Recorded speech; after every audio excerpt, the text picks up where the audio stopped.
We have an announcement for today's event. First of all,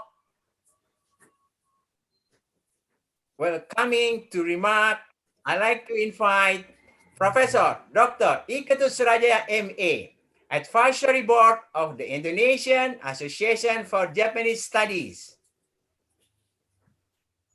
Ketut kyo dozo.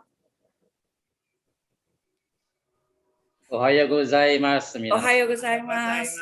Ohayo gozaimasu. Ohayo gozaimasu. Good morning. Morning. I am Morning. Rajaya, Board of Advisor of ASJI Indonesia, an association for Japanese studies in Indonesia. And on behalf of ASJI, would like to welcome you all in the virtual annual symposium 2020 to 2021. With the theme of educational reform to face the 5.0 society, turning from the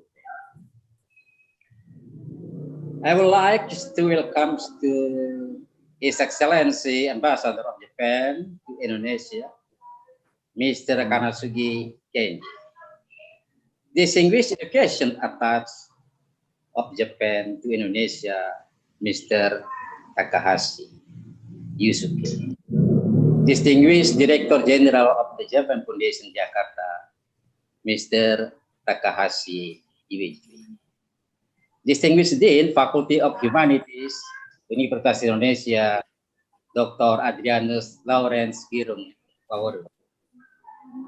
Distinguished Chairman of ASJI, Mr. Julian Aljan Parsa, MA. Our distinguished main speakers of today, Professor Dr. Hendrick of National University of Singapore, and Mr. Julian Aljan Parsa, MA PhD of Universitas Indonesia. Distinguished Chairman and members of Japanese Studies Association in Asia, ASJI. Professor Dr. MD Nasruddin, Akhir, University of Malaysia. Professor Kiri Pratis PhD, Thammasat University, Thailand. Professor Dr. Yoshino Fumio, Takahatu University. Dr. Rahajeng Pulungsari Hadi Embong, Faculty of Humanities, Universitas Indonesia. Mr. Tran Nguyen Phang, PhD, Vietnam, National University. Professor Carl Lan Ui Cheng Chua, PhD, Ateneo de Manila University. Mr. My colleague, Dr. Bahtiar Alam of Japanese Studies Program Property Humanities, Universitas Indonesia. Also, Prof. Kitty Plaza, Thammasat University. My colleagues, my friend from all times. All participants, lecturer and student who has joined this web symposium. On behalf of ASJI, I would like to send my best for you present, and may we have a good discussion for this paper. His Excellency, Ambassador of Japan to Indonesia, we also would like to congratulate you again for your assignment in Indonesia, and we hope for the best during your assignment in Indonesia. We hope that Indonesian-Japan international relation will get closer and better. We should also like to thank His Excellency's willingness for a space on this annual symposium. This event was originally planned to be held in Central Java at the end of 2020 last year. Unfortunately, this event was delayed due to various adjustments implemented during COVID-19 pandemic. We did not give preparing the event during the pandemic, despite various activities have been delayed and postponed during the pandemic on how to interact with other humans, respecting the nature, the environment, and advancing the technology. Price to the Lord we find finally be able to help the effort virtually as a result of adapting the conditions during COVID-19 pandemic. The topic of the Web Simpo is educational reform to face the 5.0 society learning from Japan. The key point of is that as a scientific association, we should learn from Japan academically or practically on how educational reform should be carried out, how it adjusted the condition of society, the needs, and the purpose of the reform. Hopefully, in the discussion session today and tomorrow, there will be an exchange of ideas or brilliant insight because we have resourcefully person in this effort who are expert in their respective fields. Last but not least, on behalf of ASJI, I would like to thank the Japan Foundation for their continued support of ASJI's activities and event ever since it was founded 31 years ago. To Maestro College, the Faculty of Humanities, Universitas Indonesia, and others, we would like to thank you for the good support and cooperation to ensure this event run plan. Have a nice web simple event. Hopefully, eventually will run smoothly and stay at everyone. いや、皆さん元気ですね。元気でよろしくお願いします。Thank you very much. Ketut Kyoju, arigatou gozaimasu. Next, welcoming remark from Dr. Adrianus Lawrence Gerwaruntu, MA, the Dean of the Faculty of Humanities, University of Indonesia. Dozo.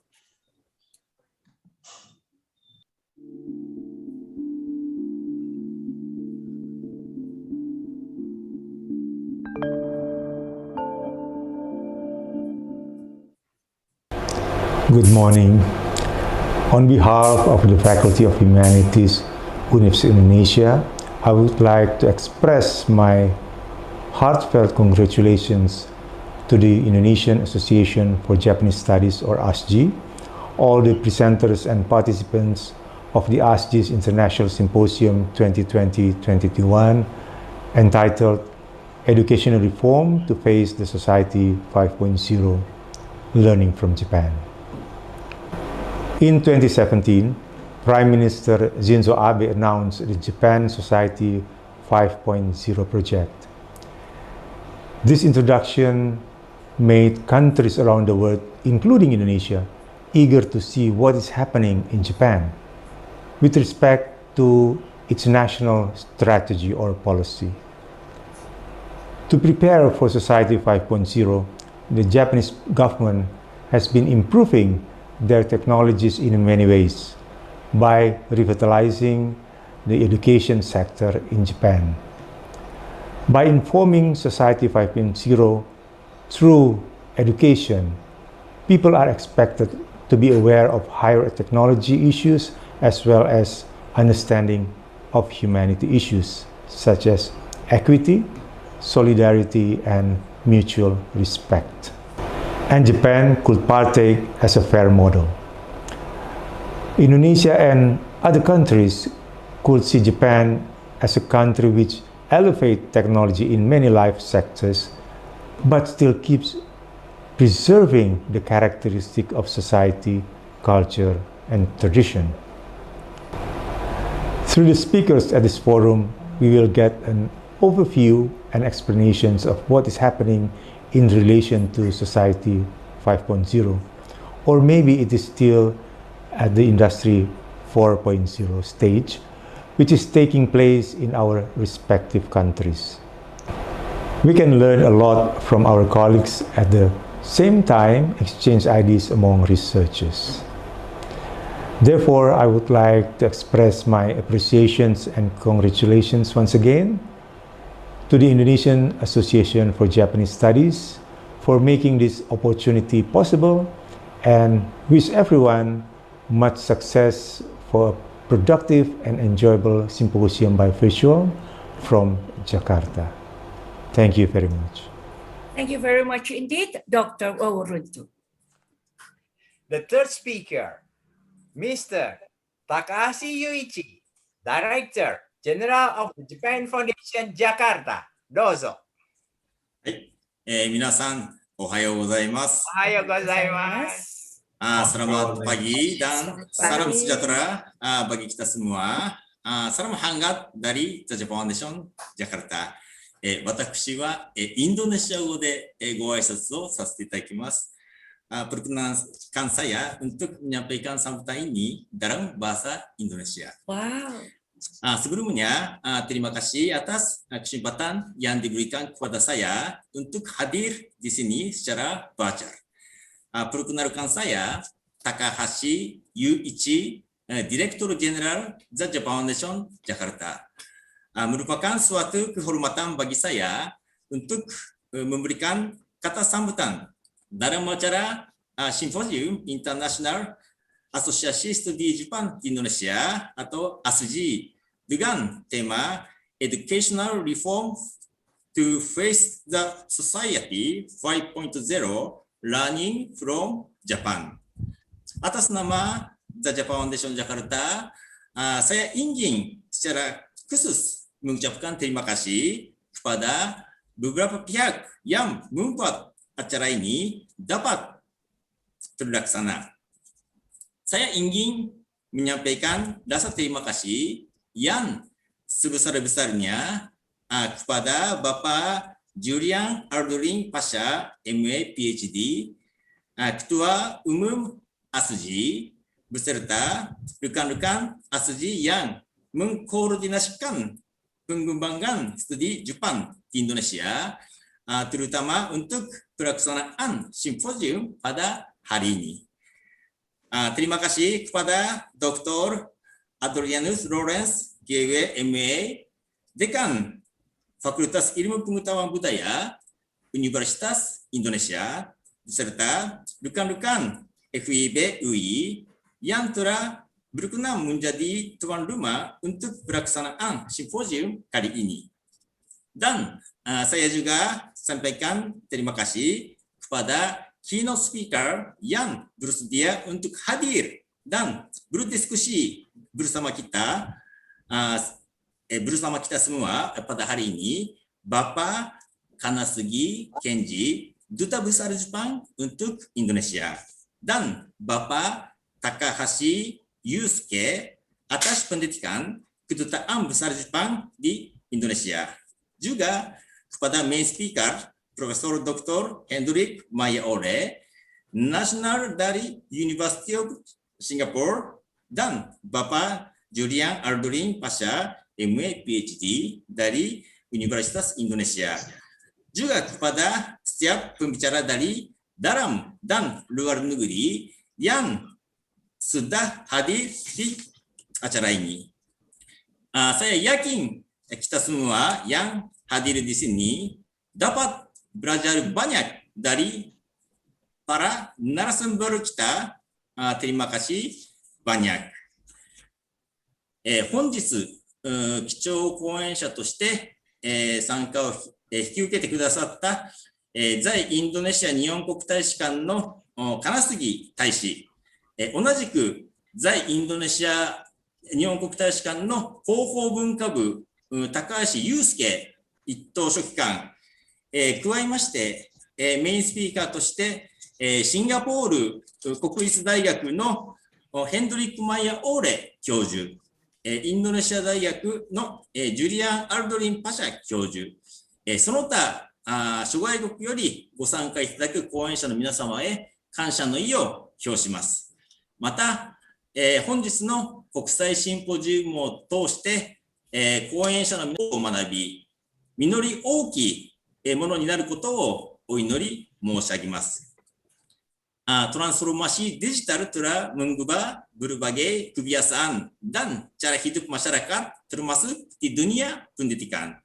Saat ini, tantangan dunia pendidikan semakin kompleks dan menurut persiapan yang lebih untuk dapat memberikan pelayanan pendidikan yang lebih berkualitas dan optimal. Sebagai dampak dari revolusi industri 4.0 yang mendorong kemajuan teknologi dan memungkinkan otomatisasi di semua bidang, kita diharapkan pada perubahan yang sangat cepat dan non-linear. Sebagai jawaban dan solusi dari era revolusi industri 4.0, pemerintah Jepang sudah memulai memperkenalkan Society 5.0 atau masyarakat 5.0, di mana teknologi digital diaplikasikan dan berpusat pada kehidupan manusia. Society 5.0 ini bertujuan untuk mengembangkan masyarakat agar dapat beradaptasi dengan baik dengan pertumbuhan ekonomi dan perkembangan teknologi yang terjadi pada revolusi industri 4.0 dan dapat mewujudkan tempat di dunia masyarakat dapat menikmati hidupnya dengan baik dan sejahtera dengan optimalisasi penggunaan Internet of Things, Big Data, Artificial Intelligence, dan robot. Di dalam blueprint yang disiapkan oleh pemerintah Jepang, Society 5.0 ini dimulai dari dan dipersiapkan sejak di dunia pendidikan. Sebelum pandemi ini terjadi, Zaja Foundation Jakarta telah menggunakan data dan informasi digital yang diharapkan untuk membuat rangkaian program kami agar sesuai dengan kebutuhan masyarakat di Indonesia. Seperti Japan Scope untuk mahasiswa dan pelajar yang membutuhkan diskusi tentang studi Jepang yang sangat jarang dibahas di dalam kelas, atau Japanese Business Culture Series yang dikhususkan untuk masyarakat Indonesia yang berkeinginan untuk bekerja di perusahaan Jepang, baik yang ada di Jepang maupun di Indonesia. Untuk mengurangi perbedaan budaya bisnis antara Indonesia dengan Jepang. Nilai penting dari Society 5.0 ini semakin terasa di era pandemi COVID-19 ini, di mana kita diharuskan untuk menerapkan pembatasan sosial atau social distance. Situasi di pandemi ini tidak menjadi hambatan dan alasan Zaja Foundation Jakarta untuk tetap dapat menghadirkan program-program yang edukatif dan menarik bagi sahabat Japan Foundation di seluruh Indonesia. Memang satu ini kami tidak bisa mengadakan acara secara langsung dan hadir di tengah-tengah rekan-rekan semua, dan kami juga harus menutup fasilitas publik kami, QU space untuk publik hingga kondisi pulih kembali. Satu ini kami bertransformasi untuk lebih memanfaatkan platform-platform digital yang kami memiliki untuk setiap program dan acara Zaja Foundation Jakarta. Setiap program kami hadir di Zoom, YouTube channel Zaja Foundation Jakarta, podcast Zaja Foundation Jakarta yang dapat didengarkan di Anchor, Spotify, Google Podcast, dan platform podcast lain. Juga kami menghadirkan kursus bahasa Jepang secara daring. Bapak dan Ibu sekalian, saya berharap di dalam simposium ini kita sama-sama akan mendengarkan dan belajar lebih jauh tentang reformasi pendidikan Jepang di era Society 5.0. Demikian yang dapat saya sampaikan. Selamat mengikuti simposium di pagi hari ini dan selamat berdiskusi. Arigatou ございました。terima kasih banyak. ありがとうございました。Next program will be keynote speakers. Zai Indonesia 日本国大使、金杉大使、どうぞよろしくお願いいたします。おはようございます。皆さん、Selamat pagi. おはようございます。Thank you very much for your invitation and thank you very much for your kind words of welcome to me. Bapak Durian Aldrin Pasha, Chairman of ASJI, Dr. Adrian Lawrence, Dean of Faculty of Humanities, University of Indonesia, Mr. Yuichi Takahashi, Director General of the Japan Foundation, Jakarta, Professor Hendrick, Mayor Olay, University of Singapore, honorable guests, ladies and gentlemen. It is my great pleasure to be here today to make an opening remark at the ASJI International Symposium. First, I'd like to convey my utmost gratitude to the Associasi Studi Japan, the Indonesia, for your continued work on being a bridge between Japan and Indonesia in the academic field. I would also like to congratulate the Secretariat for all the work you have done to hold this symposium online, even as the world is facing various difficulties due to the pandemic. Although the situation continues to be challenging, it is important to endeavor to see what we can gain rather than what we have lost. To this extent, holding this symposium online may become an opportunity to enhance the activities of ASJI and reach a wider audience than ever, not only the audience in Jakarta, but those throughout Indonesia and beyond. Hello? Yeah. Hello, can you hear me? Yeah. Okay. Yeah. Yeah. Okay. Yeah. Okay. Okay. Thank you. Yeah. There is no doubt that education, the theme of the symposium for this year, is a key to the development of the nation. While the Indonesian economy advances rapidly, even under this pandemic, there is no question that the human resources lie at the core of its growth. As we know, in Japan, a highly qualified, educated workforce underpin our rapid economic growth. Japan achieved universal education in the final decade of 1900 and succeeded in providing equal and quality education for all children across the country. In the latter half of the 20th century, which coincided with the time when Japan achieved rapid economic growth, the Japanese school systems developed a one-size-fits-all curriculum and the practice of dividing children into grade levels based on their age and having them study inside formal classrooms, all of which have become typical characteristics of schools in Japan today.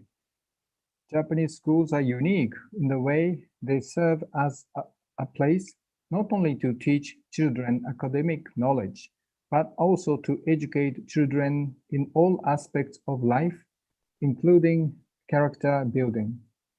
This school education system contributed to achieving high scores in international assessments, such as PISA. It also contributed to producing talent and workforce that tuned Japan into one of the most advanced economies in the world. It was clear that what may call a Japanese-style education became a model of success in the world. Having said that, however, things started to change, and we are now entering into a new era, Society 5.0. This concept was proposed in the 5th Science Technology Basic Plan as a future society that Japan should aspire for. Following the 4 other forms of society, that is, number 1, hunting, number 2, farming, number 3, industry, and number 4, information, this fifth form of society defined as a human-centered society run by a system that highly integrates cyberspaces and physical spaces. This means that advanced technologies such as AI, big data, and IoT will be integrated into industry and our daily lives, leading society itself to a change in a revolutionary manner. AI is going to play a key role in this new society, which may change the role that human beings play. As we enter this new phase in history, we need to reconsider what is expected of us as human beings and what kind of education is needed to meet these expectations. Well, since I belong to the Society 3.0 generation, it is presumptuous for me to talk about Society 5.0, but please bear with me a few more minutes. A large number of roles currently played by human beings may be replaced by AI. Rapid changes that will be brought about by advanced technology may require a more flexible way of thinking rather than a relentless pursuit of accuracy. Addressing diversity may become more important than maintaining complete harmony as a group. The features that made Japanese-style education successful may no longer be needed, and the Japanese-style education championed in the previous era may no longer be suitable for the new era. For example, when I joined the Foreign Service back in 1983, having a capability of interpreting and translating foreign languages to Japanese was one of the important abilities as a diplomat.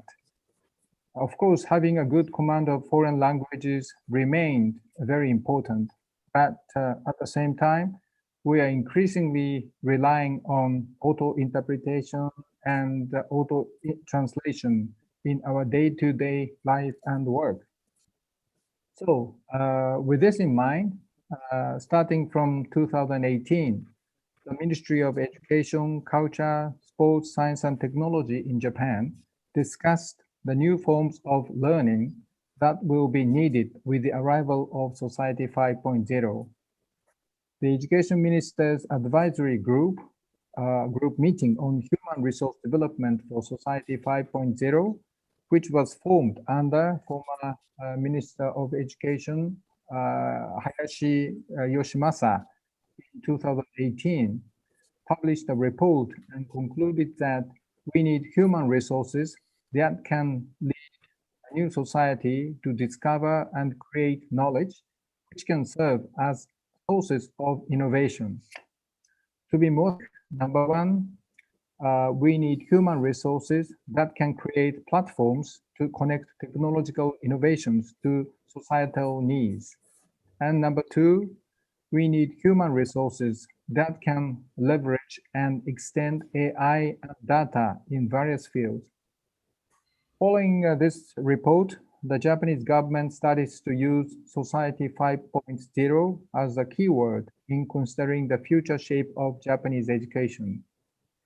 The need to take education towards a new direction to prepare for the arrival of 5.0 society is stipulated in the third basic plan for the promotion of education, which is the national plan for education in Japan from 2018 to 2022. In 2019, the Ministry of Education, Culture, Sports, Science and Technology requested the Central Council for Education, that is an expert group responsible for making policy recommendations regarding education, to prepare a report on elementary and secondary education for the era that takes into consideration the kind of human resources that will be needed to prepare for the arrival of Society 5.0. The report was launched January this year. Today, my colleague, Mr. Takahashi, will explain the report in more detail after me. Ironically, the COVID-19 has shed light on the issues that Japanese schools could potentially face. Many schools struggled with the shift to online learning, and some simply stopped providing any education at all because the one-size-fits-all style could no longer function under the new circumstances. A number of education experts realized that the Japanese style education has its limitation in adjusting to an era of uncertainty. At this moment, Japan may only have limited the knowledge that we can provide regarding the educational reform needed to prepare for Society 5.0. However, the Japanese Education Authority is greatly concerned and investing a lot of effort to drastically reform our traditional style of education. We are midway through these reforms. Therefore, I hope that this symposium will not only provide an opportunity to share Japan's state of education, but also we would like to learn from Indonesia. Although the concept of Society 5.0 was proposed by Japan, it is becoming a reality in many parts of the world. I hope we can cooperate to work together and move forward together to create better and more innovative ideas and to prepare for this unpredictable but promising new society. Thank you very much. Terima kasih banyak. Thank you very much. 金杉大使ありがとうございます。大使本日ご参加の皆様と記念写真をどうぞよろしくお願いいたします。I would like to invite you to switch your video on to take a pictures together with His Excellency the Ambassador of Japan. Get ready, everyone. 皆さんお願いします。ビデオだけです。いいですか？いいですか？写真いいですか？ Ready? Are you ready? Yes, I'm ready. It is. Sudah? There will be 7 times. Oh, okay, 7 times. Okay, 2 times already. Another 5? Oh my God. Okay. Not yet. 1, 2, 3, 4, 5, 6, and 7. Thank you. Once again, thank you very much, Your Excellency, and thank you very much, everybody, for your kind cooperation. Thank you. 金杉大使ありがとうございました。ありがとうございます。ありがとうございました。terima kasih. The second keynote speakers, Mr. Takahashi Yusuke, Japan Education Attaché in Indonesia. どうぞ。Okay, thank you very much. Can you hear me? Yeah. Yeah, Hi. okay. Okay, thank you. Thank you very much for Association Study Japan for this very precious opportunity. I'm Yusuke Takashi from the Embassy of Japan in Indonesia, and I'm originally from the ministry in charge of education. So I'm really happy to have this opportunity to introduce the educational reform in Japan. So let me share my PowerPoints.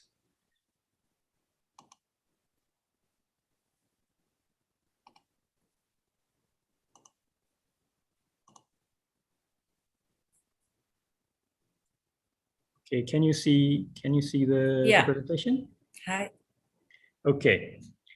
So I would like to present the recent trend of the educational reform in Japan, addressing the arrival of the Society 5.0. And for the sake of time, please allow me to skip some of the slides and I will make it short.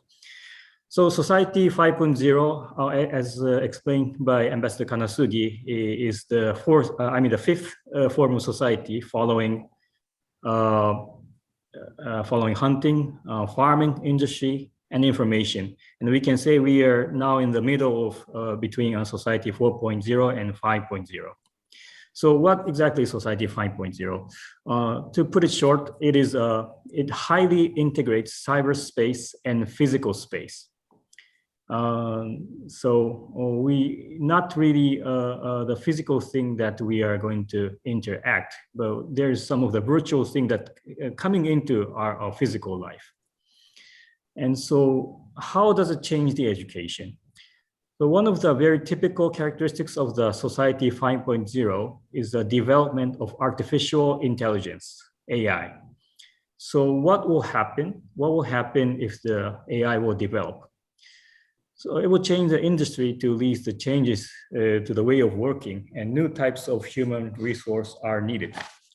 There are a number of theses saying that a large number of works were going to disappear after the arrival of society 5.0 and the development of AI. And the another thing is that the AI and other advanced technology will be able to transform the forms of learning. For example, we can introduce the utilizing of study log records to support and analyze study. And the way of learning can be personalized. We can say it can be customized for all the, according to the students' achievement.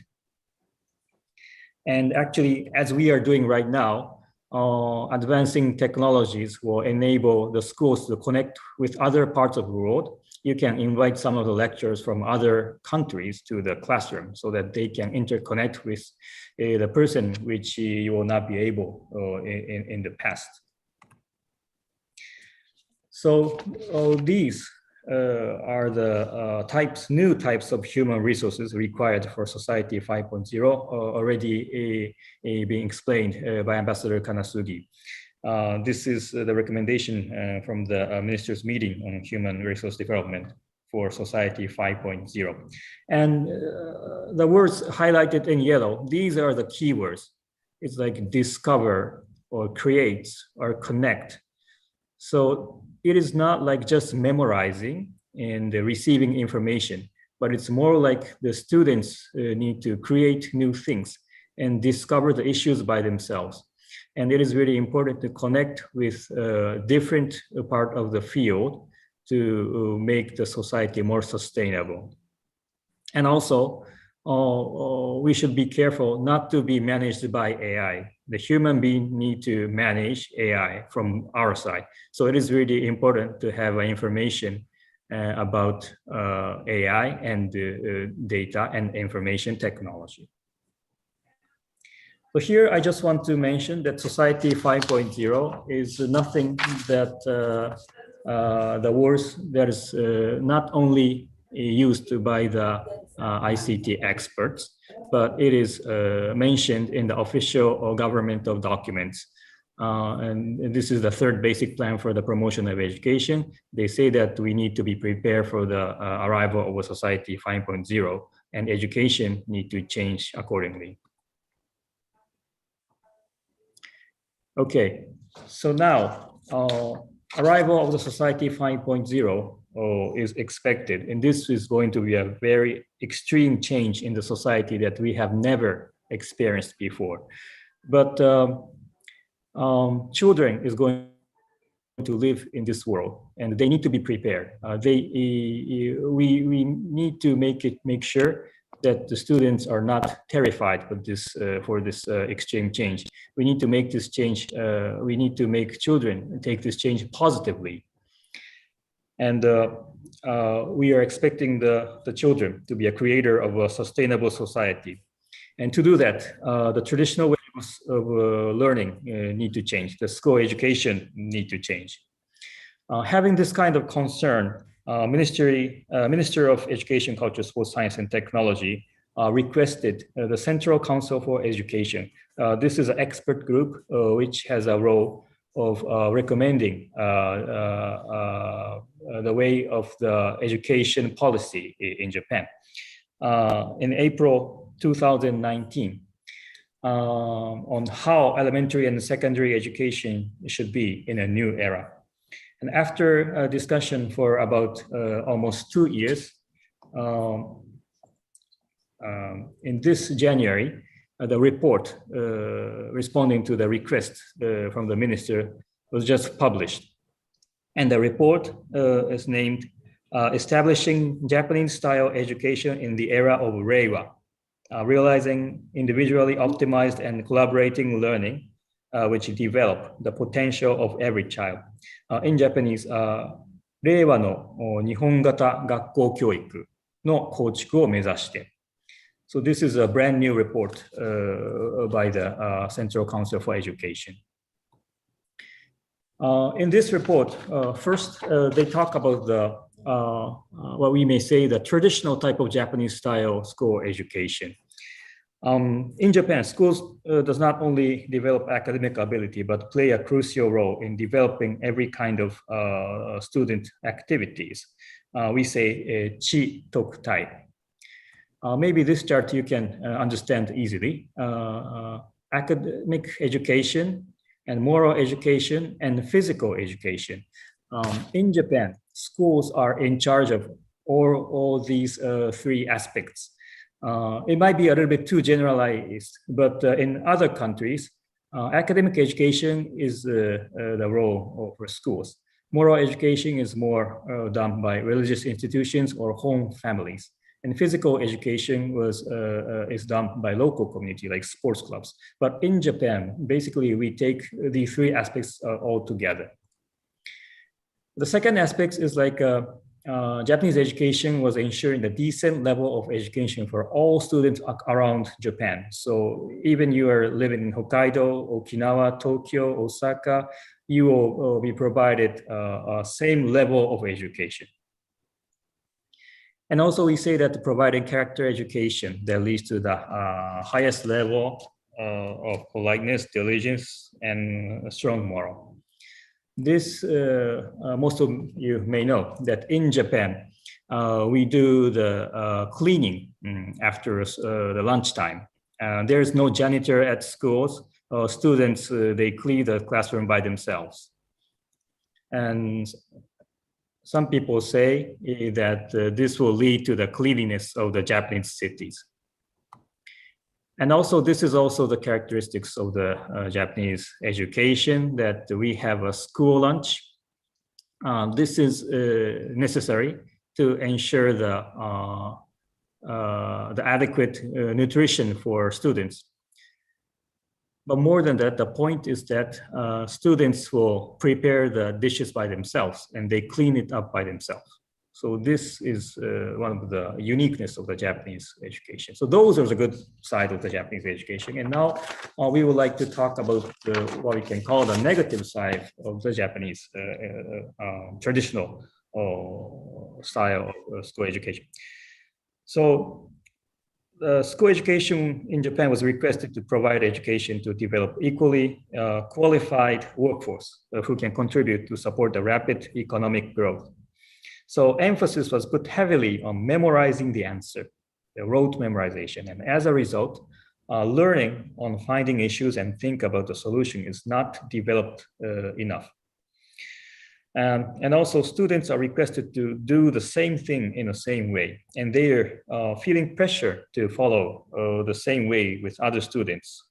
We call it like a docho atsuroku in Japanese. And as a result, they lack in diversity. And also, it is mentioned that the literacy, like reading literacy and ability to use and interpret information is comparatively low compared with other OECD countries. So we are not really used to how we use the computers, how we interpret things from the internet, something like that. So now, what kind of competency is needed after we took into this negative side? So literacy to comprehend, this will be important, will still be important, and we need to enhance it. But now we need to share knowledge, idea, and we need to think by ourselves and express by our own words and seek new and persuasive answers. And we need to consider local issues and global issues as something that you really are connected to. And we, the students, need to be a creator of the sustainable society. And there will be, as you can already seen from the COVID-19, there are lots of issues without single solution. So students are requested to think actively and discuss with other people to find a solution for these unanswered questions. So now the report has proposed there's two pillars of the learning in the society arrival of the society 5.0. First, it's individually optimized learning. We say 個別最適な学び. So before, Japanese education was one size fits all. For example, in my generation, there are 35 students in one classroom. Maybe in my parents' generation, there are 50 students in one classroom, and they were the same type of lessons. So if there's some students who are very good at math, maybe they'll get bored because they already know everything. Maybe some of the students, they're not really good at the subject. They will also get bored because they can't really keep pace on the lessons. But now we need diversity. So even in one class, way of teaching or way of learning can be different. It needs to be individually optimized. It need to be customized. And this is possible because of the technological advancements.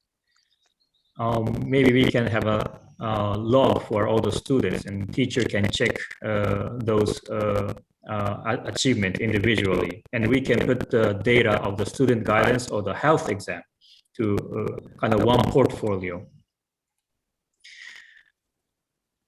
The second pillar is collaborative learning. This is some of the characteristics that the Japanese education has already put emphasis on, but to respect others and sharing various views, not to follow the same opinion with other students. These are really important. And to having a real and hands-on experience. These were not going to be possible for AI, but this is only possible by human beings. So these will also become very important. And because of the technological advancements, it is now possible to interact with other age groups or with other schools, or maybe some people from other side of the world. So now I would like to dig into the concrete policy, what we are going to do to enable these kind of two pillars. One is to ensure the implementation of the revised course of study, the national curriculum standards. And the second is a transform learning environment by realizing one computer per student and high-speed networks by Giga school program. I will explain it briefly. This is the document explaining the concept of the new curriculum standard. And this is already implemented in elementary school from last year. And for middle school, it is going to implement it from this April. So there's a lot of aspects, but I would like to emphasize that in the right bottom, from this revision of the national curriculum standards, we are now saying that how to learn. We are now stating how to learn, not what to learn. Here we have proactive learning, interactive learning, and authentic learning. We say in Japanese, 主体的な学び、対話的な学び、深い学び. So this is nothing that you are just going to receive the information from teachers, but students need to find their interests by themselves, and they need to discuss with others how they think about it, and then they need to connect with other aspects of the learning. For example, connecting some of the aspects in science and also with the math, and also with the social study, and so that you can come up with the practical solution for the issues in their local areas. So we are having the revision of the national curriculum standards for every 10 years. But from this year, the point is we are now stating not only about what to learn, but the how to learn. Next is a project called the Giga School program. In order to make the transformation of the learning of education, it is important to have that kind of environment. So now it is important to have each children to have one computer or tablets. So now Japanese government is putting a large amount of the budget for that, so that every single student is going to have the computer. Then the teacher can be able to manage each student's reaction in the classes, and they can even record that, and so that they can put more focus on the students who are not really good at in the particular field. Okay, so this is the budget of this project, and 461 billion Japanese yen is allocated for this program. Okay, so these are basically the explanation of what Japanese government is now doing to enhance the education according to the arrival of the 35.0. And I just want to mention that there is some of the programs in Japan related to this is education for sustainable development, which we call ESD. This is one of the concepts led by UNESCO from 2005. In Japan, we have the more than 1,000 schools piloting this education that we learn how to address the SDGs. And I mentioned about the school lunch and also the cleaning activities. There are lots of the Japanese education that we think it is unique. And now we have the project of EduPort Japan. It is exporting education in Japan to the world. In Indonesia, we also have two programs. One is about the child care based education, and the second is the environmental education. If you're interested, I can give you more information individually. Okay, so thank you very much. This will be the end of my presentation. And I would like to learn also from Indonesia. Japan is still started its preparation for the Society 5.0. So I hope that we can collaborate. Thank you very much. ありがとうございます。We'll move to main speaker, and I would like to invite Professor Dr. Hendrick Mayer Olay from National University of Singapore. Mayor Kyoju, onegaishimasu. Yes. Good morning, selamat pagi, ohayo gozaimasu. Ohayo gozaimasu. Guten Morgen. It's my great, I've got a bit of an echo in here. It's my great pleasure to introduce, to basically speak to you today and to be here on this very important topic. Actually, I still remember that conference in Padang where we could all meet together, and I really enjoyed that and the discussions that we had there. So first of all, I begin with an apology, or maybe I just share my slides first. Let me see.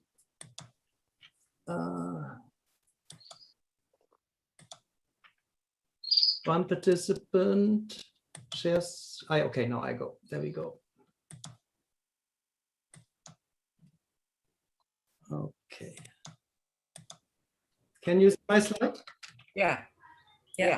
Okay, so I have to say that I'm not an educational specialist first, right?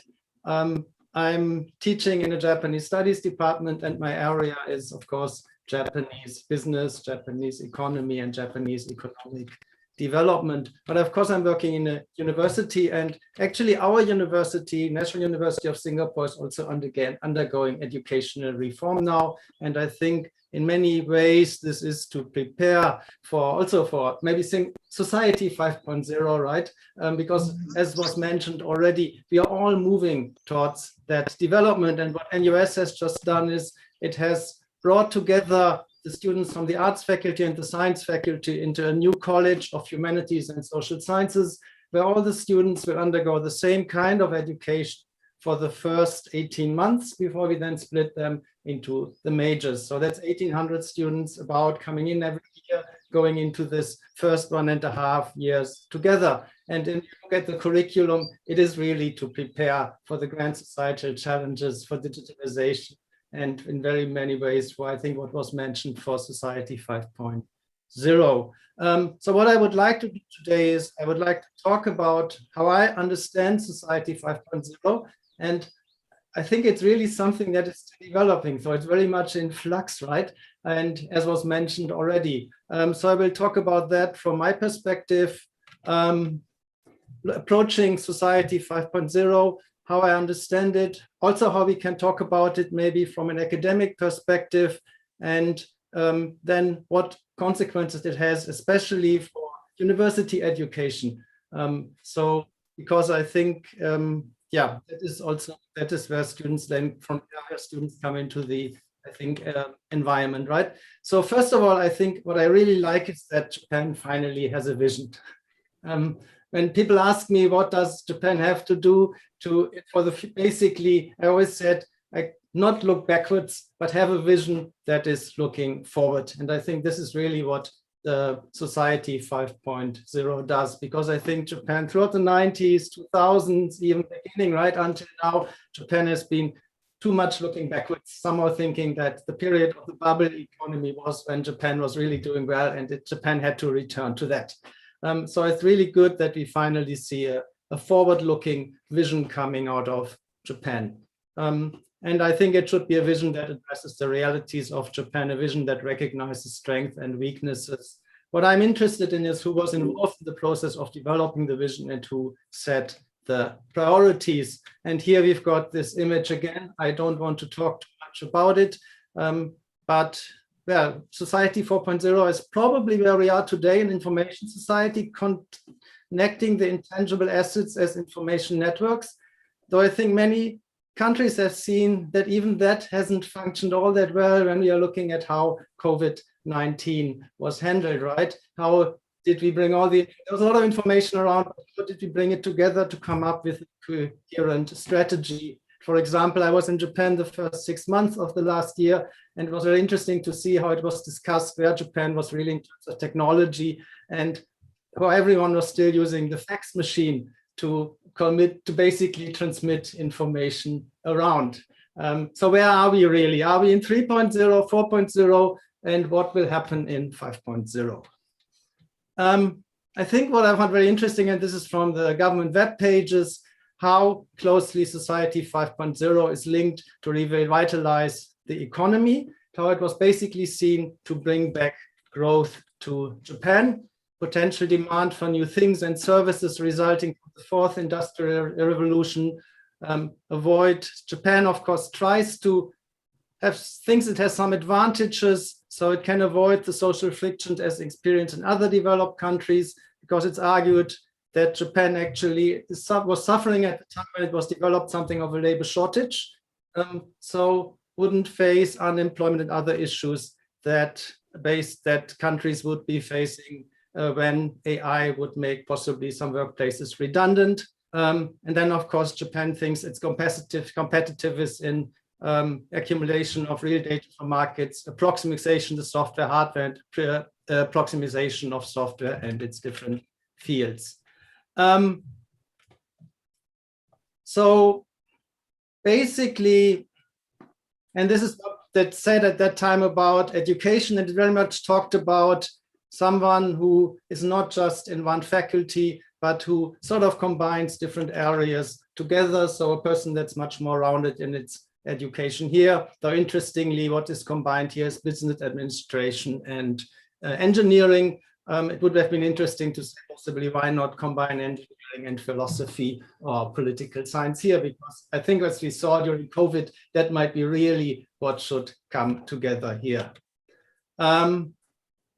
So I think what I would really like to think about first is what is the function of a vision, right? What is this function of Society 5.0? So show what the future will look like, or is it just what the future could look like? I think we have to be very careful not saying we necessarily have to move in a certain direction and not sort of mix the two up. I think it's very much what the future could look like. And then, of course, what I think is important in Japan is talking about a vision is always a way of bringing the different stakeholders together, the administrators, the industry, and that is actually how Japan has always used its visions in the past. It was always a way to bring people together and to talk about what could happen in the future, not necessarily what would happen. And it's very important. And why society, right? I was really wondering, right? The other countries are really looking at industry. Why is Japan introducing society here? And I think one way I came up with several explanations. I think one is really because there's an urgency, right? Japan's demographic development really provides the country with an urgency to look at these societal issues. I think the other one is a bit more pragmatic from a political economy perspective. It's really to expand the vision for the future to society, to increase the pressure on different stakeholders to really work together on that. Because we know about competition within the bureaucracy over scope of regulatory territory, competition within the industry, between very strong industry groupings, everyone coming up with their own standards, and everyone is heavily invested in their own practices. So I think Japan has seen some problems actually in standardizing. Every one of these large corporate groupings likes to develop their own systems, and every city might do that. And this extends throughout Japan. Every ministry might come up with something. So I think society really put the pressure on everyone to work together to bring things together. And that might not only be in Japan the case, that's also the case in other countries. For example, maybe when we look at Germany, Industry 4.0 is somewhat disconnected from society. And many people would say, why do we even engage with that? Challenges, I think we have these challenges: aging and shrinking population, creating opportunities for young and old people. That's what I see in Japan. But then I see some things in Japanese people valuing social relationship, sense of social fairness, seeking comfortable but not overly consumption-oriented lifestyles, and a basic respect for nature. And I think there are many other positives from that. I would basically like to ask a question: could there be alternative visions? Vision there's selling a lot of products and returning to growth, right? Maybe Japan could be a low growth country, sustainable, and show us a different model, right? So I see a lot of industry interest by the industry at the moment, maybe bringing Japan back to growth, selling a lot of products and so on. So could there be an alternative visions? So my question is now is, what skills do we need? What educational institutions do we need? And then my question is, are the employers ready for this? Right? You can change the educational sector. You can basically bring up a whole different group of people, different human resources. But if the employers are not ready to accept them, if they stick with their old ways, I think the whole system might not work. And I look at what I've been researching, and that's retailing and human resources here, because that's what I know best. In terms of retailing, I recently wrote a paper on business models, stakeholders, capabilities, and coping with grand challenges, the case of Japan's convenience stores. And we see how this format has expanded in Japan. It was initially just a place where young people would buy quick snacks, but then it became a place that could only work because it used heavily technology, right? Making a small store like that profitable could only be done by the heavy investment in information and logistics technology. And then these stores actually expanded their market and now are looking at somehow serving the older population in Japan. So now these companies say we are really social infrastructure. We are no longer just stores for young people. We want to serve everyone, and especially we want to help in the challenge of serving populations in areas where basically the populations are shrinking and it's very difficult to take care of them. So they have been collaborating with governments and municipalities and service providers. So we have the data, we have the logistics, we can actually help you here. And then these collaborating help you. Convenience stores connect an amazing amount of data. They have a systematic collection of sales data, but also other data on customer flows, the movement of their trucks, and the energy use. And they can even, through facial recognition, probably see how often people come to their stores and so on. So what they do is they have the ability to provide on disaster situation. And here you see the system of 7-Eleven, how it's been moving its trucks, what happened after the Kumamoto earthquake. 7-Eleven was really the place that had the best information on this situation. But so now they say, of course, yeah, we want to link that up. We want to link that up with administrators. So this convenience stores have the data, the ability to continuously assess the situations in communities down to the individual situation of customers, possibly, right?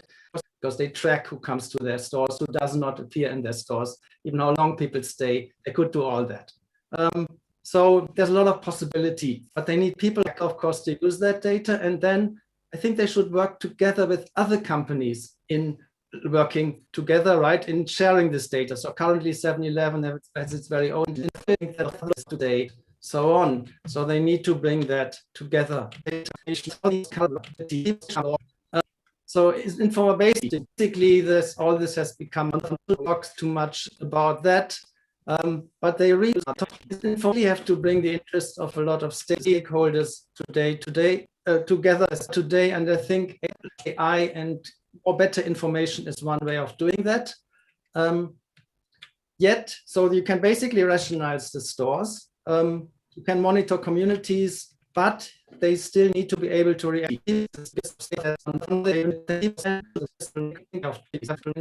situations. They need to have stakeholders be able to come up with local solution, and they need to provide the human touch down to the impact on resources who are able to do that, who don't just rely on the technology, on basically automizing everyone, but being able to say, this is the way we use technology and people, right, to make these other actually something they make store companies decide a lot of things.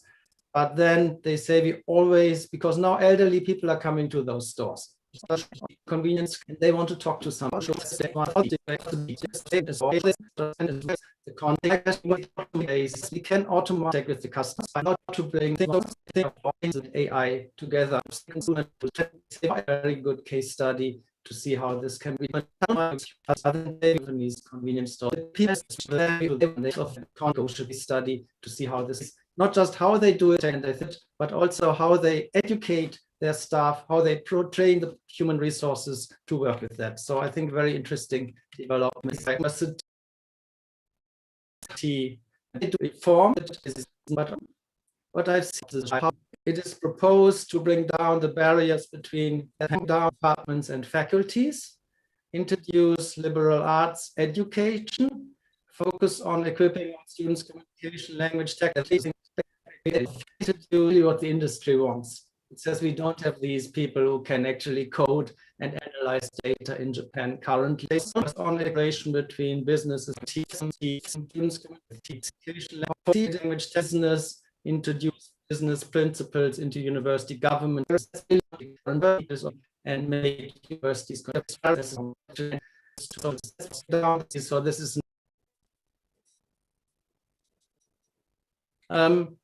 My question now is, are the companies ready to actually work with this? Different human resources, we bring different schools, different children out of the elementary, secondary schools, and then we have a different tertiary education. What will be the training regime in Japanese headquarters? And I look currently at it look like and companies. And what we found is actually that Japanese companies on the ground are still very traditional.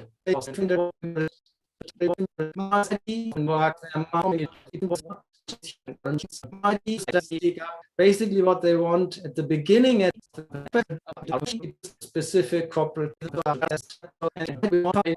they found it basically at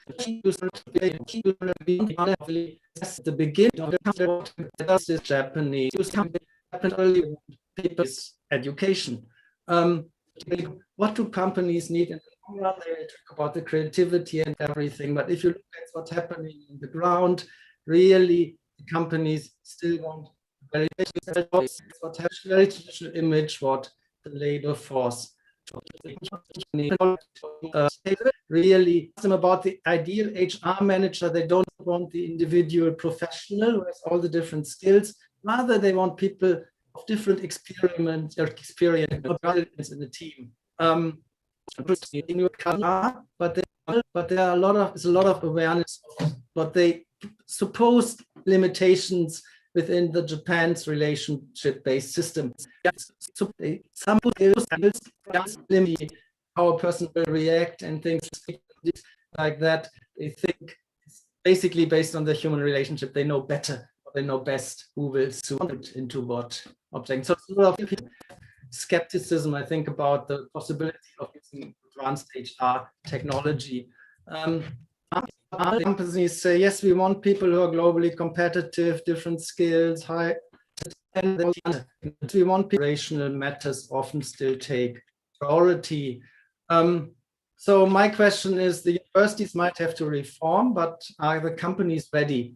Respect universities for the education they provide, respect the experience and skills acquired by students before joining their companies, allow young employees to plan careers, then offer meaningful internships, for example. And what I would be interesting is why don't, and what I think we need a general rethink of the concept of the shakaijin, as someone is only seen as a member of society, right? The moment you join the company.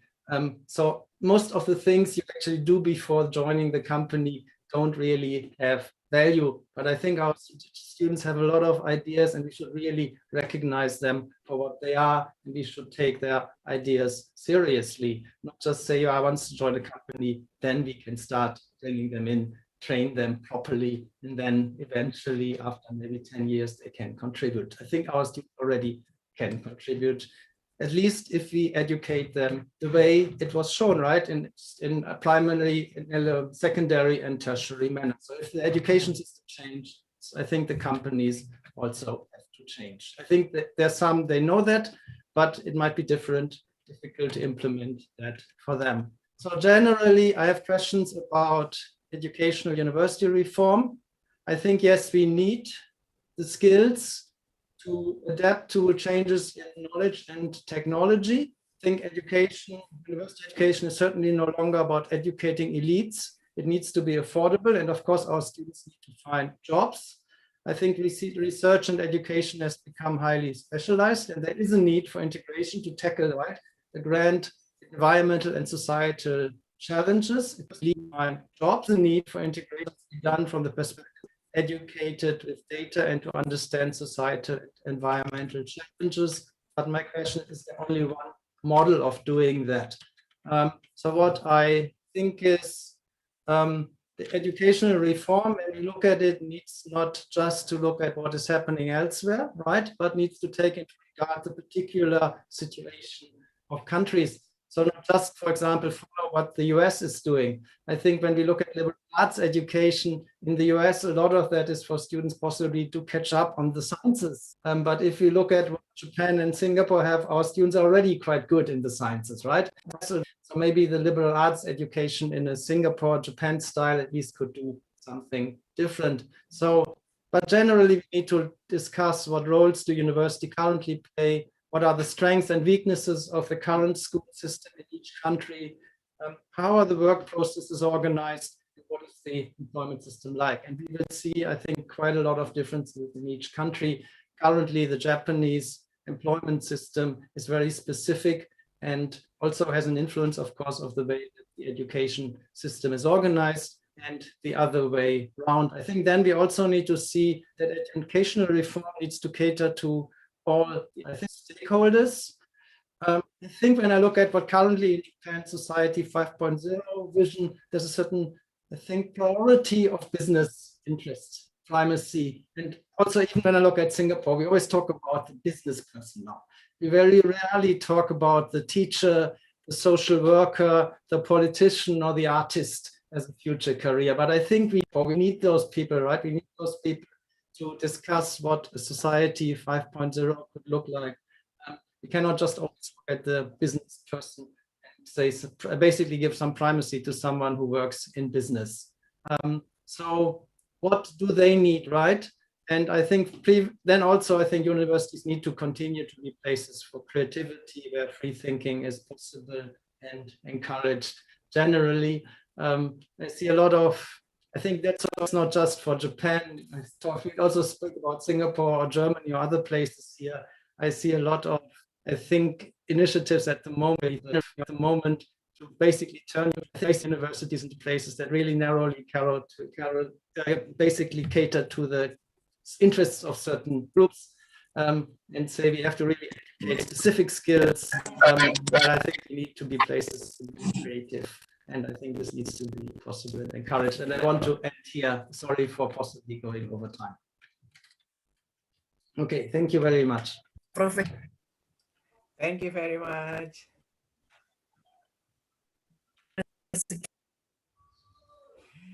Second main speaker, Mr. Julian Aldrin Pasha, MA PhD from Indonesia, University of Indonesia. Okay, thank you very much for kind inviting me to this our seminar. Did you hear my sounds? Okay. Okay. All right. Okay. First of all, I would like to thank for the previous presentation by Mr. Ambassador and Attaché of Japan, and of course my colleagues from the Singapore National University, Mr. Major, Professor Major. So let me begin with to share our PowerPoint.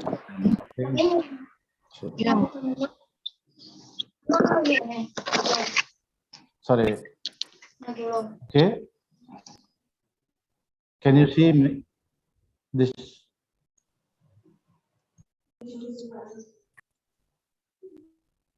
Okay. But I have trouble with it because my sound is not so clear for me. I have the feedback of my sound. Right.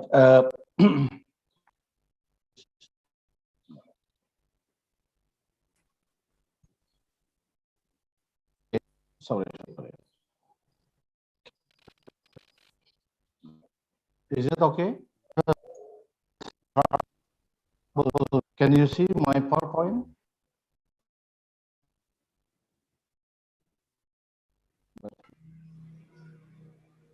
I didn't see. I'm sorry. It's a little bit trouble for me.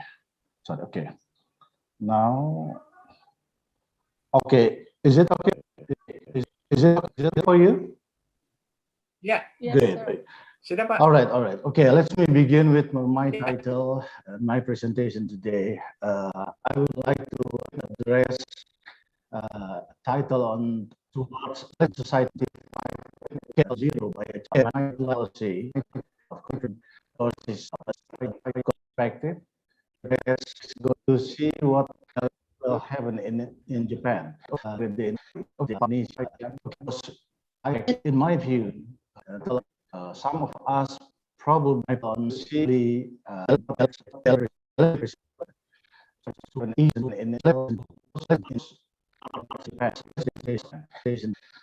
are due to South society is getting raising in Japan.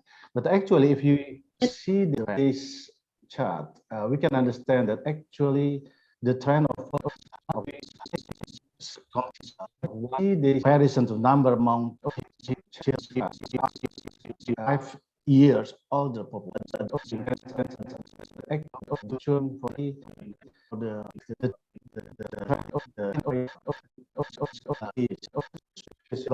2020 is the rising number, especially who was number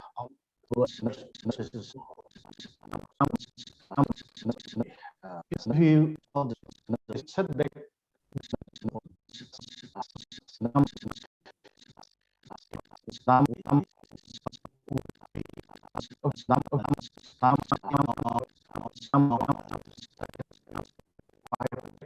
it's not right now. And if you see that this one, yes, I have research on the Society 5.0 in Japan, and this is the article I wrote on this month and published by the Nishi Bunken in Kyoto, 2021. And in this title, I wrote a Gomaru o ni okeru kadai to henyo Indonesia no stand karamita nihon no jirei to you. This is actually discussing about the Society 5.0 in terms of the challenge and change of Society 5.0 in Japan by an Indonesian perspective. So in this point, I'm going to see that the Society 5.0 is a concept. I'm not going into detail for the explanation, but because my for the Mr. Ambassador and Atase has given us clear about the terminology and the issue around the Society 5.0 by Japanese historians' perspective. And for me, I see that this issue is involved in crossing such as high technology, artificial intelligence, Internet on Things, robotics, economics, business, and others, of course, applied science. So in this presentation, for me, an aspect of humanities with regards to the higher education policy. Okay. So one thing is for you, the technology and human capabilities is very important because we want to know about how humans develop knowledge, logic, and sensitivity along with the technology advances. If the Society 5.0 could be realized, the philosophical knowledge and open-minded in social sciences and humanities through the liberal arts standpoint, it is my view that I should underline the last part of the liberal arts standpoint, because in my view, liberal arts as a basic point of use to make equilibrium on people dealing with the technology itself. So why this is important? Because the spirit of the liberal arts is designed to liberate learning and learning itself. So this is educational reforms. Education reform, as the Professor Mayer mentioned already, that I couldn't agree with him on about the education reform is still needed. And in terms of adjusting education curriculums, aim to more open up multidiscipline sciences. So starting from the basic of knowledge, philosophy, and logic and short, elevating the abilities and capabilities of the students to understand circumstance. Because we imagine that the Society 5.0 is not arrived. So what should be needed to prepare the Society 5.0? The question is, what are characteristics of the human resource in terms of the student, I think, need to Society 5.0? The first set of the values and combined with it together in philosophy, history, and the part of the liberal art in philosophy. So if you see that the education system comparing between the Indonesian and say the is a little bit so we know that the difference is the area of the demand. So we identify, so we find that with matters is quite different comparing Indonesian and Japan. It could be describe about the vocation education. Vocation education is very important here, especially for the indoors, everyone or student after he graduate from school, and he can dealing with the work, kinds of their jobs or etc. And Japan, of course, Japan has a training school as well. So this is the in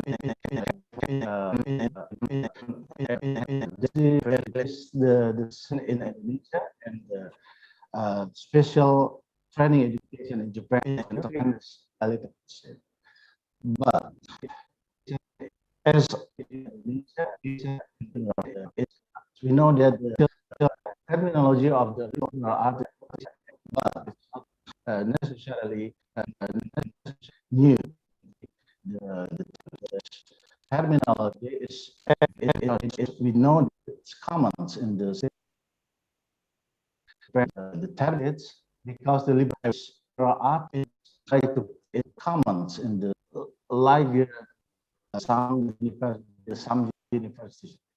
But in this point, I would like to liberalize the education system in some education, and in this reflect very important. I would like to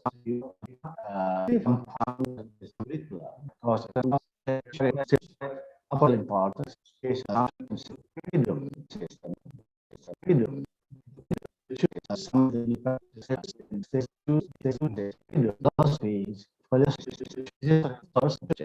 Why if we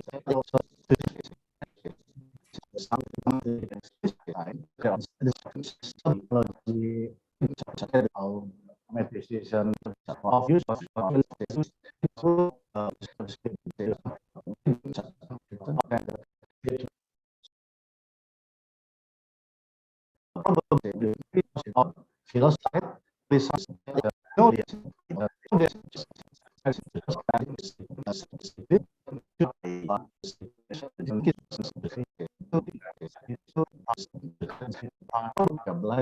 curriculum, especially in the university levels, is revised. Then you know that the Indonesian curriculum now trying to implement the model which promote the human, as in call the students and rights for the terms as the stakeholders in the school or the universities to respect which right and see all the call as campus Merdeka. Actually, the meaning promote human center and rights as the stakeholders, it's the most important stakeholders in education activities. This is our Minister of Education and Culture, Mr. Nadiem Makarim. Yeah, we should thank all Indonesian people in world. Should thank he actually giving overwhelming endorsement to implement the Merdeka Belajar and Campus Merdeka. Even though we know that the background of Minister Makarim is the entrepreneurs, but he really clear to explain about the Merdeka Belajar and Kampus Merdeka, as all of universities in Indonesia now have to implement Merdeka Belajar and Kampus Merdeka. This is a point which I think that to compare with the compulsory version, because some of us know that actually the conservative curriculum in Indonesia was going so many years. Now to be changed because there is a compulsory tuition, of course, it's still, but given opportunity up to 40 credits for students in all major universities to take courses with other actually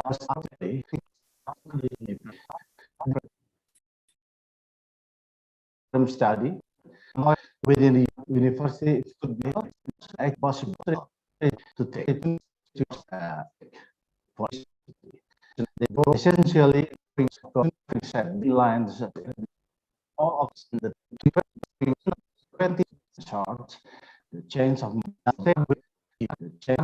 mindset. Yeah, keep in mind other of the lesson of power. Mindset.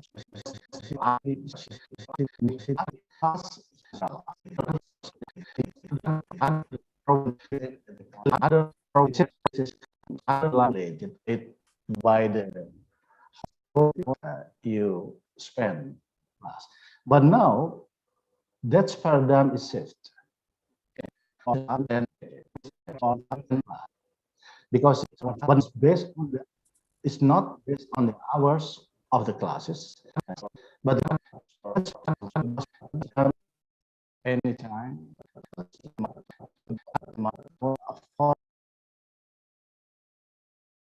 of the role of science to be of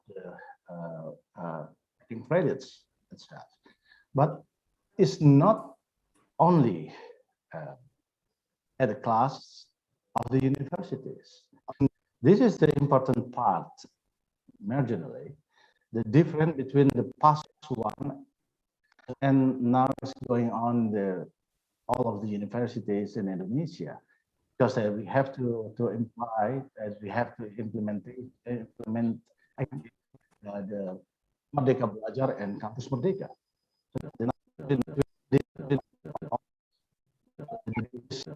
To break down the derivative concepts of what I mean.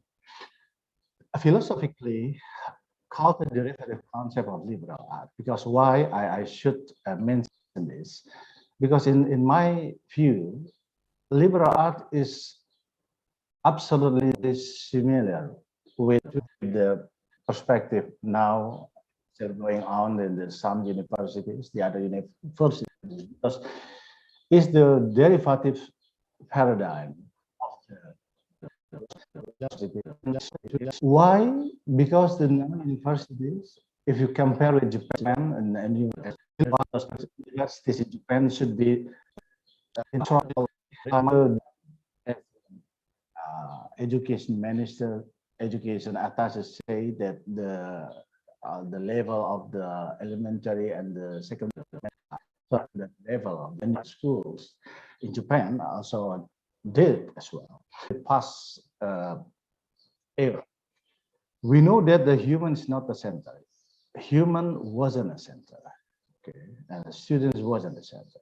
But now it's give overwhelming enchantment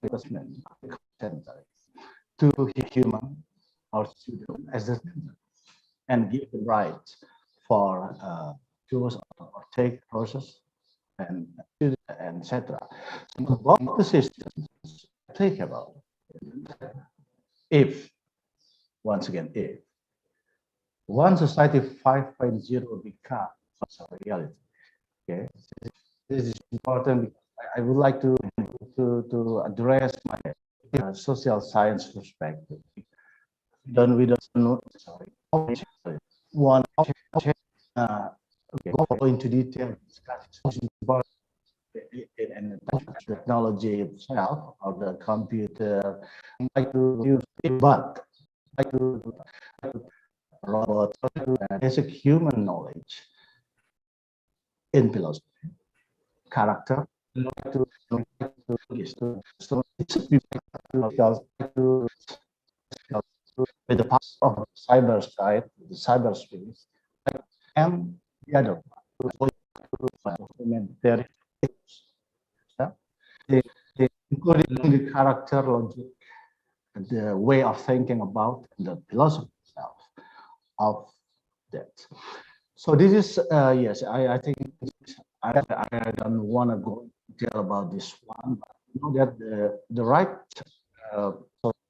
chat, you understand Japan so deserve until 2030 years to be really I mean that the society 5.0 could be in place there. So the problem is a question here.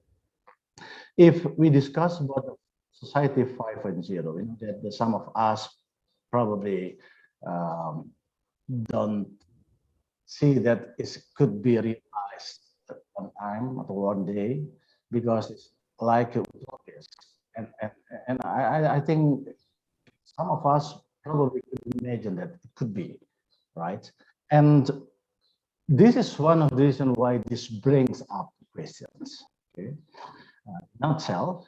When will society 5.0 be realized? This is important point. Questions. So because yes, without further ado, we know that many people want to know about the precisely about the real society 5.0 to be. The answer my mind. Human beings are ready to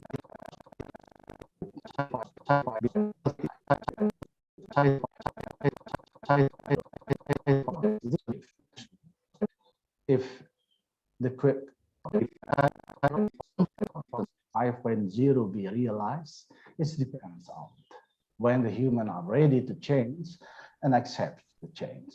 So it is my view that in the realizing of the concept of society 5.0 in Japan, it's not going to be realized within 5 years. No, I don't see it's impossible. It's possible. It's nearly impossible, but it could be.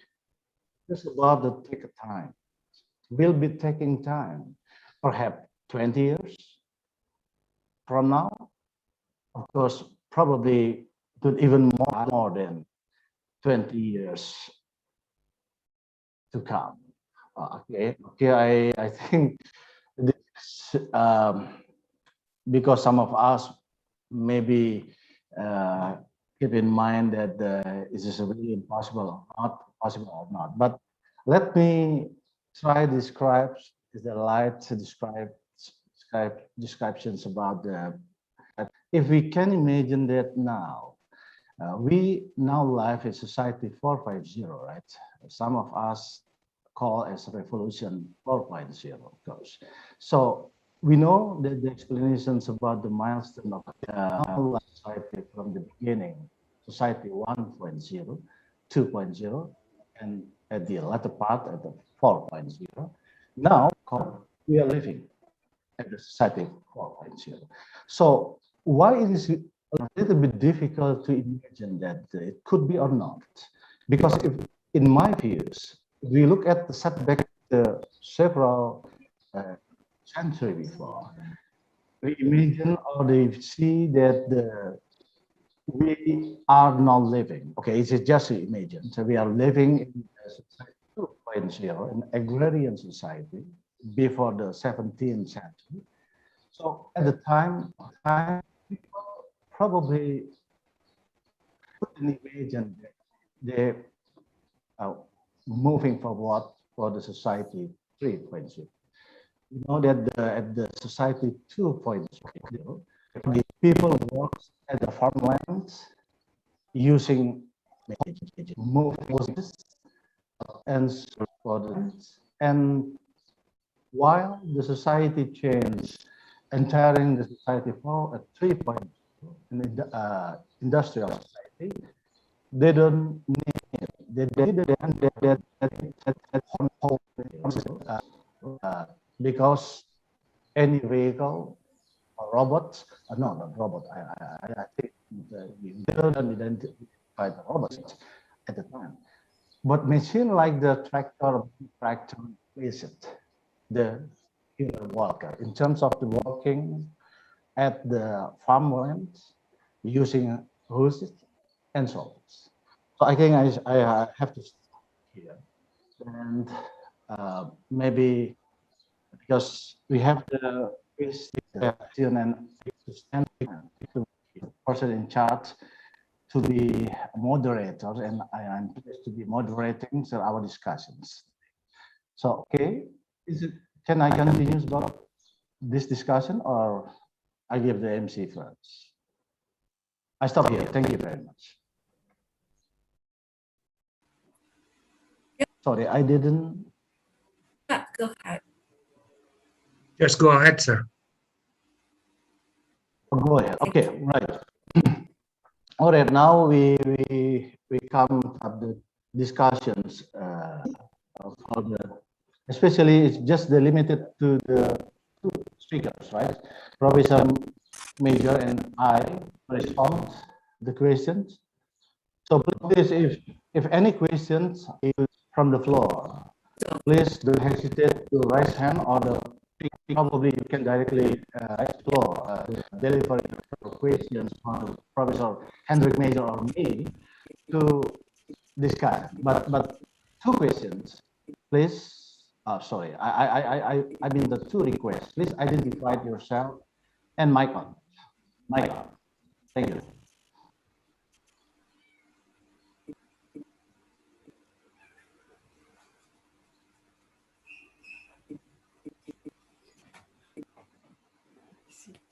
Please.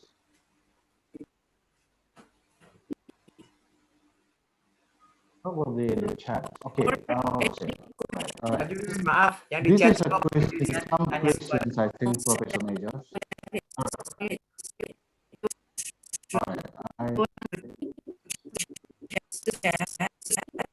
So this is a question delivered to Professor Major. Okay.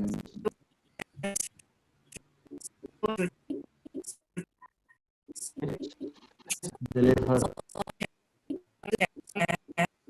Okay. This is one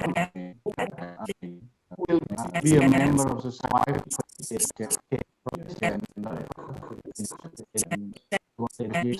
Second question: how far Singapore is on implementations of society 5.0 in education system, and what's the in Indonesia prepare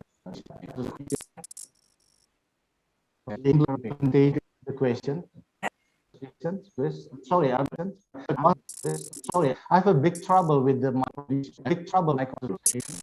connection.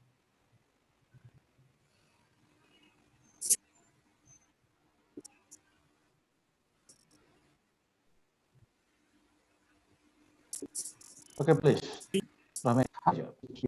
Unmuted. Shall I try to say something? Yeah. I also have an echo in here. Maybe everyone else needs to switch off their microphones. Connection is currently very bad. Yeah, basically, so I just run through the questions. I think the first question is excellent. Who will be the members of Society 5.0?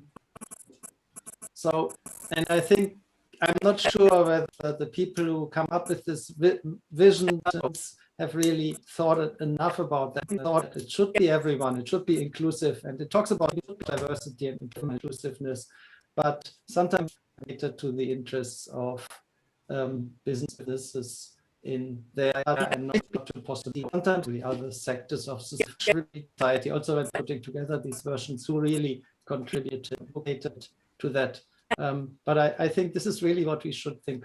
I think Singapore is very interested, is thinking about that, deeply thinking about that, because also the way that Singapore has done business so far and has operated in society so far is very obviously changing. What I see is that possibly for Singapore, the sector, actually we will be producing different students, different human resources, and I think the sector that receiving those students will be a bit more receptive to their ideas and also wants us to do that. So our education reform is for that. Actually, what we are actually at the university thinking about is how do we bring together from the specialization and liberal arts education, because at the university we still think to overcome these big challenges, specialization, we still need specialists in each of this area, right? We cannot just work with people who are broadly educated in all areas. So how can we have people who are highly specialized, have the knowledge, and at the same time have them work interdisciplinary together? Do we do this first when they come in already, or do we educate them first and they can do that later? I think that's another possibility, right? Bring them together to work. If I think that's possible to work. If the universities educate people differently, but then the receiving institutions are not able to basically receive those people. Basically, I think the Japan will fail, right? If you summon to that, say all people are, then it's just told first you have to learn how to do proper. So I think that will be the university. It's not in businesses, that might also be an everywhere. So I think this has that much also possibly take quite a long time. But this is also due because Japan is still quite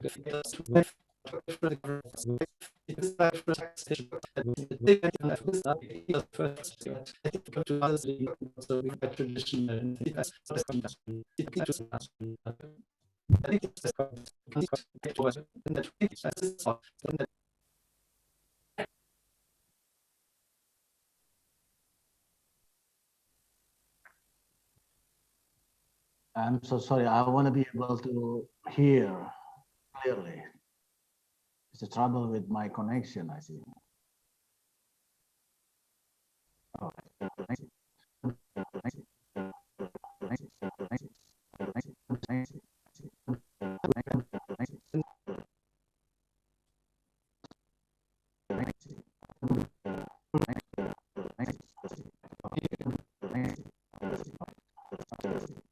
Yeah, I also cannot hear much.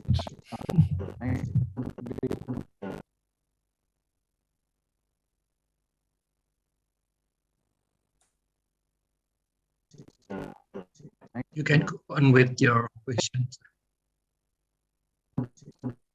The next question is directly to Mr. Julian. The last question.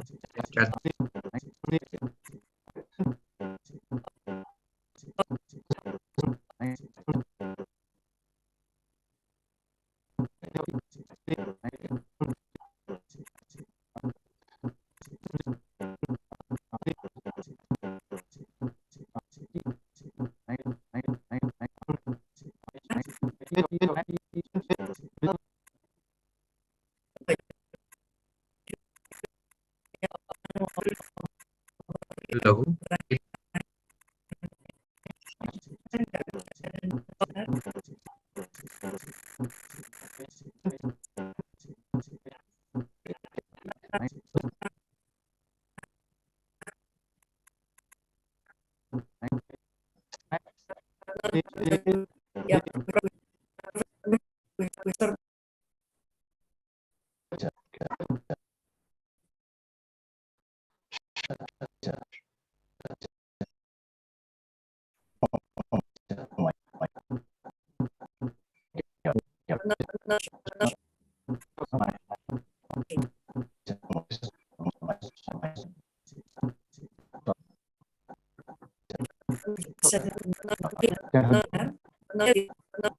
I can't hear properly at the moment.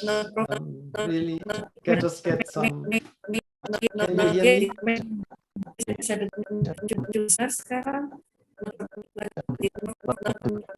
Question I didn't get. Yeah, I can hear it, but I can't hear the questions. I don't know whether you can hear what I'm saying. I can hear you, Prof. Mayer. You can hear me now? Okay. Yeah, I can hear you. Okay, first, yeah. Maybe I just answer what I see here in the chat. Okay, please talk go a little ahead. bit about that. Yes, I think that the issue how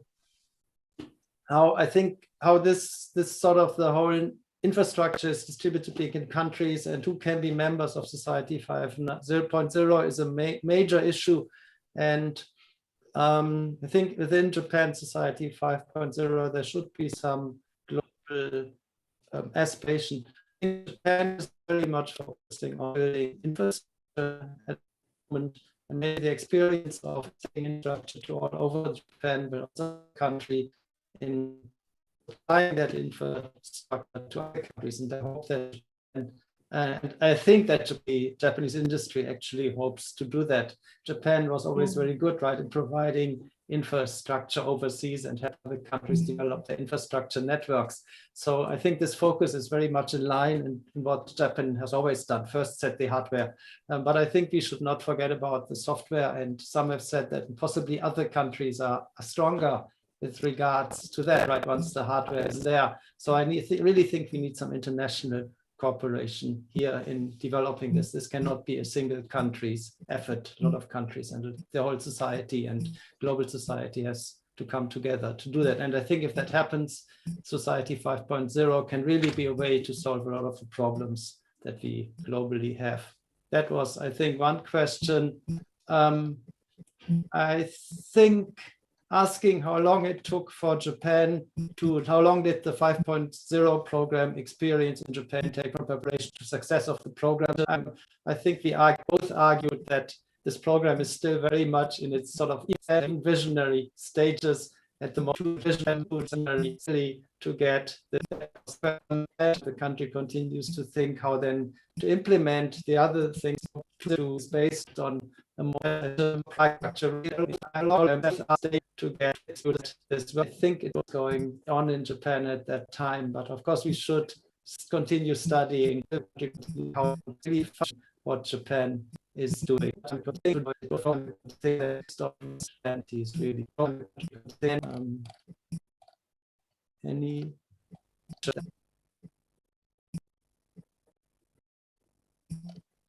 Yeah, is that all? All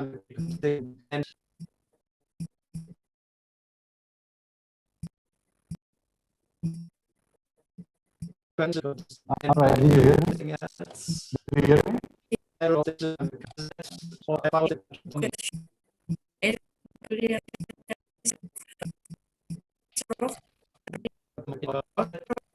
I would really like to hear what Julian is saying, because I think our presentations actually can found because I think our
Maaf, Ibu Nora, suara Ibu juga tidak terdengar.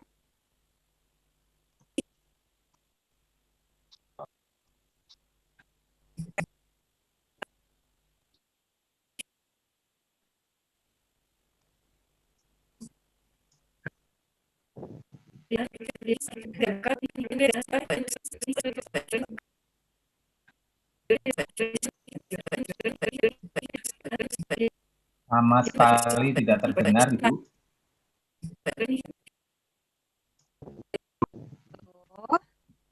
Halo, Bapak Ibu. Mungkin di mute dulu Bu semuanya, di mute dulu semuanya. Maaf, dengaran Bu. Semuanya. Ya, saya mute dulu semuanya ya.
ノ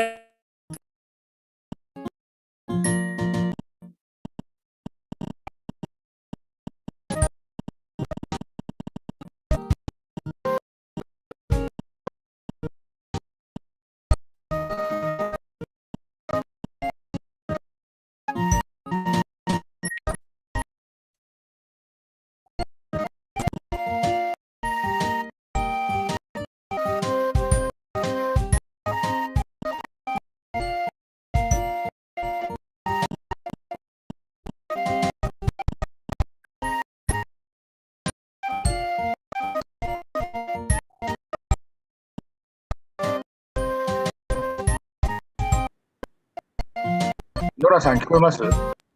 モコドンピットさん。聞こえる？モコドンピットさん？お嬢さんじゃないの？若すぎる。聞こえないんだけど。モコドンピットさん？本当に？若すぎるよ。お嬢さんじゃないの？ノラさんだよね。なんでそんなに若いの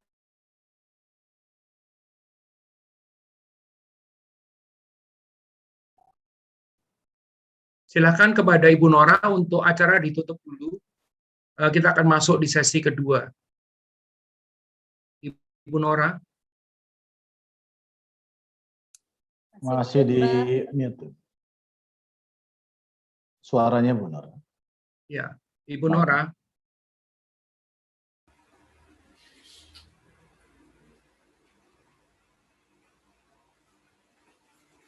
Ibu Nora.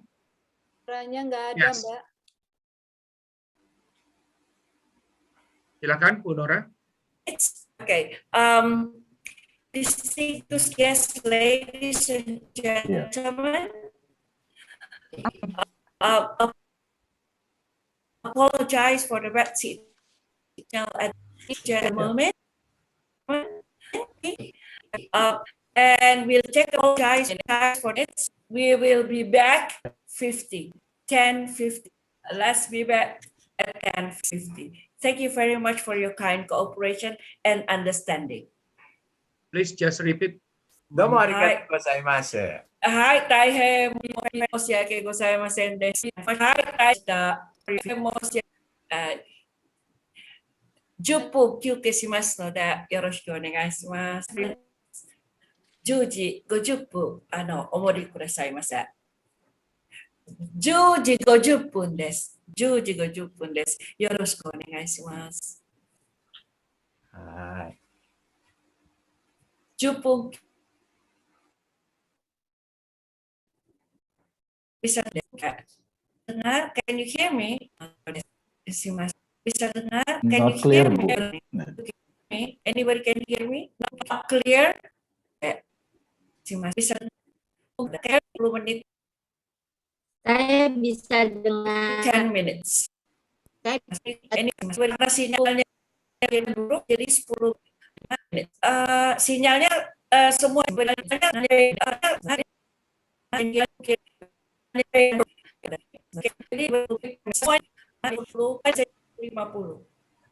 menit ini akan kembali pada pusatku untuk diperbaiki.